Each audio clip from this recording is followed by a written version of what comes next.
जैन आदतें, प्रशिक्षण, पैशन, किताबें के बारे में बोला जा रहा है।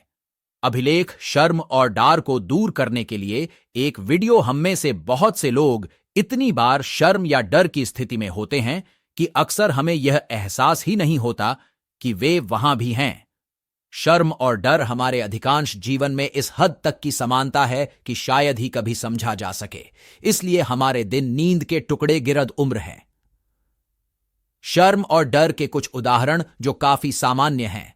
हम अपने आप से या अपने शरीर से नाखुश हैं और हम कैसे भ्रमित हैं या कैसे इसे लेकर शर्म की भावना महसूस करते हैं। हम काम टाल देते हैं या ध्यान भटकाने में खो जाते हैं और उस आलस्य या ध्यान की कमी को लेकर शर्मिंदगी महसूस करते हैं। हम व्यायाम, ध्यान, लेखन, पत्रिका, अध्ययन या भोजन अच्छा नहीं लेते। हम चाहते हैं और इन असफलताओं पर शर्म महसूस करते हैं। हम अपने प्रियजनों को न बुलाते हैं बल्कि हम चाहते हैं और इससे शर्मिंदगी महसूस होती है। हम अज्ञात से सन्यासी हैं और इसलिए हम अपने जीवन में अनिश्चितता को लेकर तनावग्रस्त रहते हैं।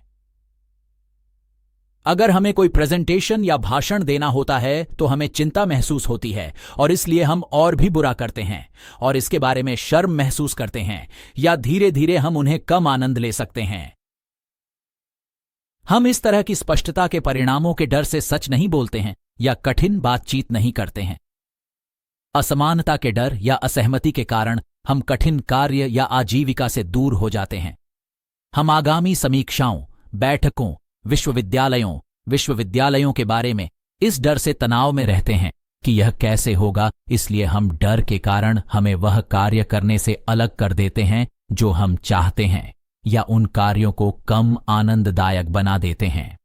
हम शर्म को अपने और अपने जीवन के बारे में बुरी भावनाएं व्यक्त करते हैं जिससे हमारी खुशियां और स्वाद खराब होते हैं। अगर आप शर्म से मुक्त हो जाएं तो कैसा होगा? यदि आप भय से मुक्त हों तो आप कैसे कार्य करेंगे? ये एकमात्र लाभ का प्रश्न नहीं है। एक अस्थायी नौकरी रुककर पर विचार करें। वे हमें यह काल्पनिक करने की सलाह देते हैं कि हम बिना शर्म और डर के कौन हो सकते हैं। कल्पना कीजिए कि आपको डर नहीं लगा। मैं ऐसा नहीं कह रहा हूं कि यह संभव है, लेकिन कल्पना कीजिए धैर्य। आप अलग अलग तरीकों से कैसे काम करेंगे।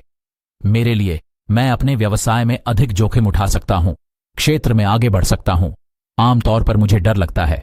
मैं और अधिक सहजता और विरासत के साथ सार्वजनिक भाषण दे सकता हूं। मैं कठिन बातचीत को टालने के बजाय खुलेआम पर और प्यार से कहूंगा। मैं भविष्य के बारे में कम जोर दनाले और अधिक आत्मविश्वास के बारे में बताता हूं। कल्पना कीजिए कि शर्म के बिना आपका जीवन कैसा होगा। आपने जो पहले उसके बारे में बुरा महसूस किया है, उसके बजाय आप बस उस समय जो विचार कर रहे हैं उसमें शामिल रह सकते हैं। आप अपने या अपने शरीर के बारे में शर्म महसूस करने के बजाय जिसमें खुशियां रह सकती हैं, आप अजनबियों से ज्यादा आसानी से कर सकते हैं, बजाय इस बात की चिंता करने के कि वे आपके बारे में क्या सोचेंगे। हो सकता है कि आप कुछ चुनिंदा सत्र या ध्यान, स्वस्थ भोजन, जर्नलिंग आदि फिर से मिस कर दें और यात्रा करने के लिए बस से बिना परेशान हुए शुरू कर दें। शर्म और डर के बिना जीवन अधिक आरामदायक, अधिक शराबी, अधिक लग्जरी और भरोसेमंद होगा। अब मैं यह नहीं कह रहा हूं कि आप शर्म और डर से पूरी तरह मुक्त जीवन जी सकते हैं। आप इसे पसंद करें या नहीं, वे सामने आएंगे। मैं जो प्रस्ताव कर रहा हूं वह यह है कि जब वे सामने आएं तो हम उन्हें जाने दे सकते हैं, या कम से कम हम उन पर नियंत्रण नहीं कर पाएंगे। जानने की प्रक्रिया तो डर और शर्म तो पैदा होगी ही। कागज पर हम कितना भी ध्यान दें, कागज पर हम खुद भी कितना काम करते हैं। भावनाएं हमारे नियंत्रण के बिना सामने आती हैं, लेकिन एक बार जब वे सामने आती हैं तो हम क्या करते हैं, यह कम से कम कुछ हद तक हम पर निर्भर है। तो डॉक्टर सामने आता है, यह आपके लिए कोई समस्या नहीं है। डॉक्टर को निकोलाई रखने की ही समस्या बन जाती है।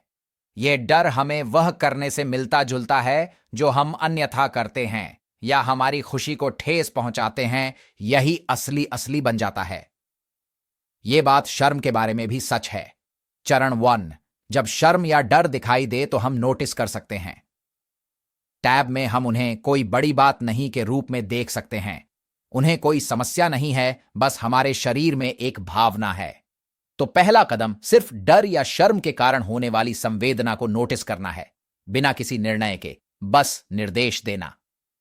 बस संवेदना के प्रति सचेत रहना, वे फंसना नहीं। आप देख रहे हैं कि न तो शर्म है और न ही डर बहुत बुरा है, अपमान करना कुछ भी नहीं है, वे सिर्फ संवेदनाएं हैं। चरण 2, ध्यान दें कि इस जगह से हम जिज्ञासु बन सकते हैं।